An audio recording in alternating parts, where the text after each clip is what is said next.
Пожарный экран. Алло, Иванков? Да-да. Значит, вы выезжаете в Припять? Алло? Да-да, я слышу. На атомную станцию выезжаете. Там третий, четвертый блок горит крыша.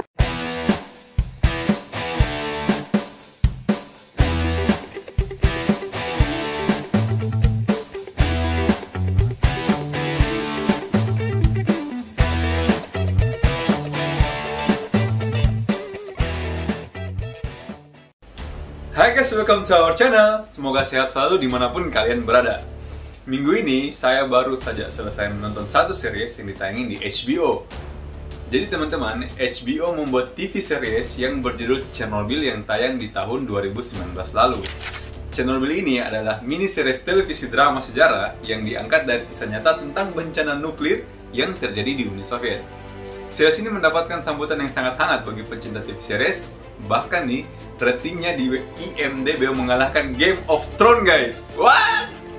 Bukan hanya itu, series ini memenangkan Outstanding Limited Series di Primetime Emmy Award dan menang juga sebagai mini series terbaik di Golden Globe Award yang merupakan salah satu penghargaan paling bergengsi di dunia. Sejumlah kritikus mengatakan bahwa seri ini berhasil membuat penonton membanding-bandingkan bencana Chernobyl dengan kondisi masyarakat saat ini, dengan menyoroti pentingnya informasi dan menegaskan bahwa pemimpin yang tidak jujur bisa memicu kerusakan yang tidak terbayangkan. Oke, cukup dengan seriesnya. Kali ini kita tidak akan membahas mengenai series itu. Yang akan kita bahas yaitu apa, di mana, dan bagaimana bencana nuklir itu bisa terjadi, beserta fakta-fakta di dalamnya. So, check it out. Banyak orang yang mengira bahwa kawasan Chernobyl itu terletak di Rusia. Faktanya, kawasan ini terletak di Ukraina. Memang dulu Ukraina dan Rusia tergabung dalam satu pemerintahan di bawah naungan Uni Soviet. Namun secara geografis, Chernobyl terletak di Ukraina. Jadi di Chernobyl ini terdapat 4 reaktor nuklir. Unit 1 dan 2 dibangun di antara tahun 90 dan tahun 77. Sedangkan unit 3 dan unit 4 dengan desain yang sama diselesaikan pada tahun 1983. Sebenarnya masih ada 2 lagi reaktor, hanya saja reaktor ini masih dalam proses pembangunan. Nah, yang meledak ini cuma satu teman-teman, yaitu unit nomor 4. Bayangin, cuma satu, dan meledaknya ini sudah menjadi bencana nuklir paling parah sepanjang sejarah. Bayangin kalau 4-empatnya meledak. Wah, auto wassalam. Ada lagi nih fakta menariknya. Buat teman-teman yang nggak tidur nih di jam sejarah waktu sekolah dulu, pasti ingat tentang serangan bom atom oleh Amerika Serikat di Hiroshima dan Nagasaki pada tahap akhir Perang Dunia Kedua. Nah, bencana Chernobyl ini melepaskan 100 kali lipat lebih banyak radiasi daripada bom atom yang dijatuhkan di Nagasaki dan Hiroshima. Kebayang nggak? Dan parahnya lagi, meledaknya reaktor nuklir ini terjadi pada pukul 1.23 dini hari, yang mana saat itu masih malam banget. Orang lagi enak-enakan tidur, tiba-tiba back to the story. Saat itu tepatnya pukul 1.23 dini hari, salah satu dari 4 modul reaktor Chernobyl meledak. Sekitar 28 pekerja meninggal seketika akibat ledakan reaktor tersebut. Menurut artikel yang saya baca, mengatakan bahwa kecelakaan yang terjadi pada reaktor Chernobyl murni karena keteledoran manusia. Reaktor Chernobyl saat itu sudah dilengkapi dengan sistem otomatisasi. Namun, untuk kepentingan eksperimen, sistem otomatisasi yang menghambat penurunan daya dimatikan. Dengan matinya sistem otomatisasi ini, akhirnya dalam penurunan daya yang dilakukan secara manual tersebut melampaui batas keselamatan yang dipersyaratkan. Tidak lama kemudian, terjadi lonjakan energi secara tiba-tiba yang tak terduga.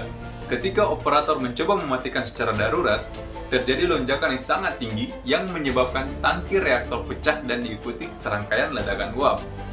Ledakan ini menyebabkan kebakaran hebat yang berlangsung selama seminggu penuh dan melepaskan debu partikel radioaktif ke udara.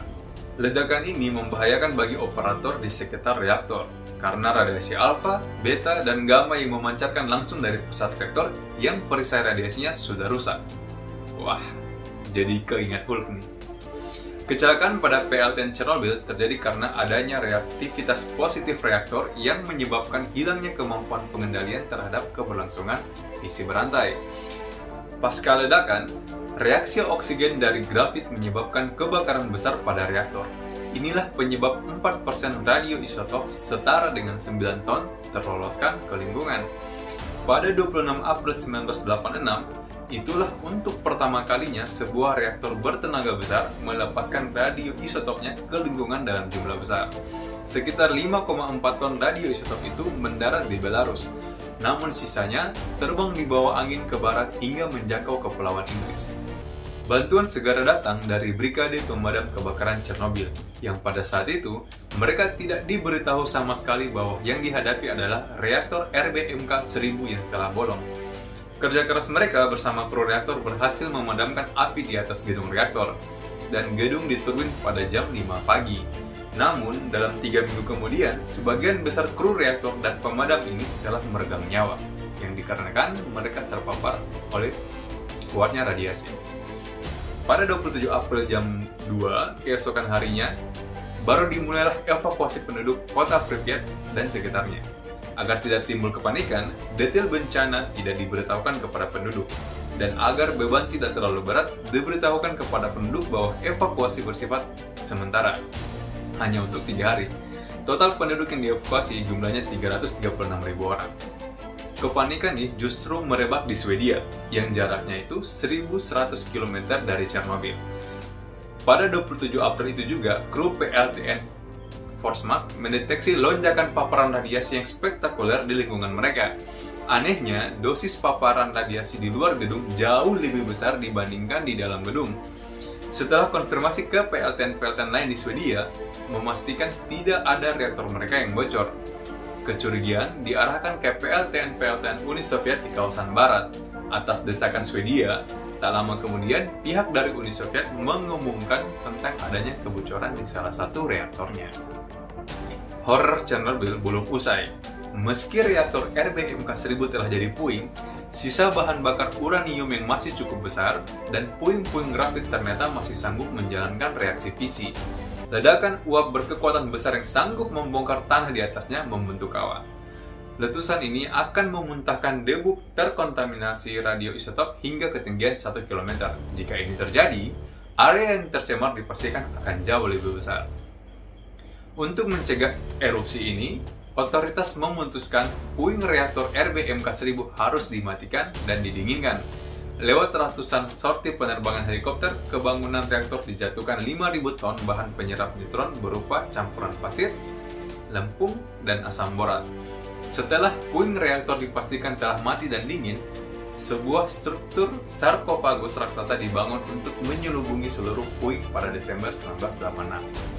Jumlah radioisotop yang dilepaskan 160 kali lipat lebih besar dibandingkan bom Hiroshima. IAEA dan WHO mencatat jumlah korban tewas 56 orang, 47 kru reaktor, dan petugas pemadam kebakaran serta 9 anak penderita kanker tiroid. Dari 6,6 juta orang terpapar radioisotop, diperkirakan 9.000 diantaranya terpapar berat. Hingga 2002 dideteksi terdapat 4.000 kasus anak penderita kanker tiroid. Ada beberapa artikel juga yang mengatakan kalau kasus ini sebenarnya ditutup-tutupi oleh pemerintah, termasuk jumlah korban dalam bencana dahsyat itu. Kebanyakan orang takut akan efek terburuk dari radiasi. Di satu titik, banyak wanita hamil menggugurkan kandungan mereka karena takut jika bayi mereka akan terlahir dengan adanya mutasi. Menurut dampak sosial bencana Chernobyl, bahkan ada wanita yang hidup dengan nyaman di luar zona eksklusi memilih untuk mengakhiri kehamilannya daripada harus menerima resiko jika memiliki bayi yang tidak normal. Dilansir dari Women and News, untuk mengurangi dampak bencana di mata dunia, Soviet memaksa beberapa wanita hamil untuk melakukan aborsi. Seorang wanita yang bekerja menjadi staf kebersihan di Chernobyl mengatakan kepada media bahwa dia melihat tong besar berisi janin yang diaborsi saat bekerja di Pripyat, kota terdekat dengan lokasi bencana. Dia yakin pemerintah Soviet memaksa ribuan pengungsi yang hamil untuk menggugurkan kandungan mereka. Nah, itu tadi adalah fakta-fakta dan kronologi kejadian kecelakaan nuklir di Chernobyl yang merupakan kecelakaan nuklir terparah sepanjang sejarah. Oke, sampai di sini dulu video kali ini. Kalau kalian punya ide atau topik yang menarik untuk dibahas, silakan tulis di kolom komentar. Please like and share, dan yang paling penting di subscribe channel Butuh Ruang supaya channel ini semakin berkembang. Terima kasih dan sampai jumpa di video selanjutnya.